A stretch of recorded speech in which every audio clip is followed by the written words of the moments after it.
Alright gang, today's sort of a good news, bad news sort of day.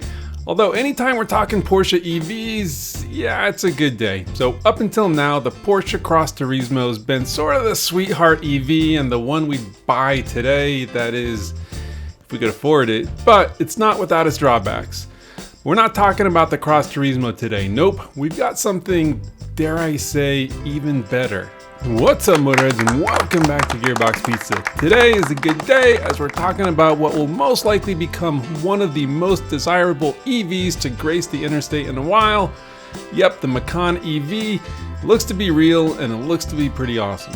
So what do you say we get the bad news out of the way real quick, then we can move on and commence that drool fest that, well, only Stuttgart can really deliver. You see, although the electric Macan was originally slated to hit dealers earlier this year, because of some software issues, well, this fella's been pushed back to 2024. Yeah, it's a bummer, but it's sort of par for the course when it comes to EVs these days. I mean, everything is delayed, and the software that runs these things, well, it's a good clip more complex than the normal gas-powered counterparts.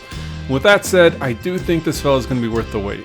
Alright, so now that we got the bad stuff out of the way, for the most part, let's take a look at some of the sweet stuff. So this fella is going to be the first EV based on the premium platform electric architecture, which is built on a 800 volt system with a beefy 100 kilowatt hour battery. Now, the battery that size, I'd be willing to bet range should be pretty close to 300 miles, which is, that's more good news. So for whatever reason, 300 miles seems to kind of be the magic number, and maybe it's just me, but when I see range numbers below that, well, I sort of feel like we're compromising a little bit.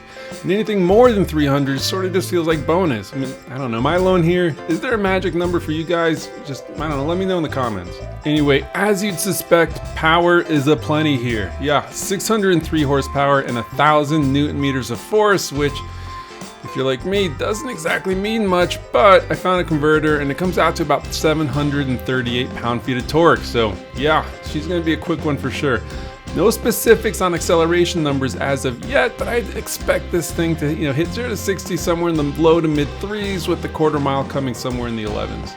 It also looks like fast charging is going to be a bit quicker than it is with the Taycan, with 5% to 80% charge coming in less than 25 minutes. That is, assuming you can find a working fast charger, and don't get me started on this. I mean, this is still where Tesla holds just like a massive advantage in their just so beautiful supercharger network. There's going to be 2 motors, 1 on each axle, so obviously all-wheel drive is going to be standard, as I really doubt there's going to be a single motor version of this thing.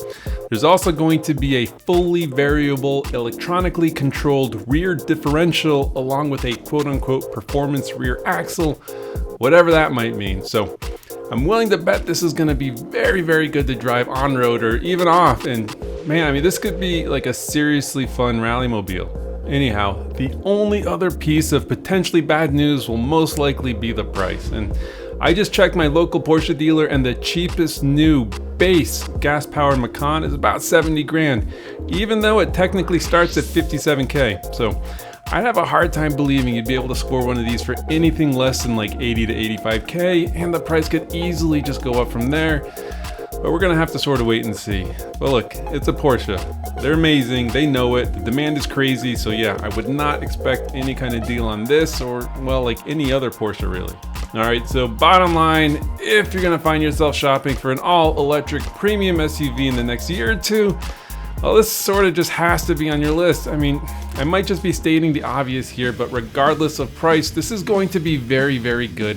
And there's going to be a long line of dudes willing to pay full price or even over sticker to get their filthy little mitts on one of these.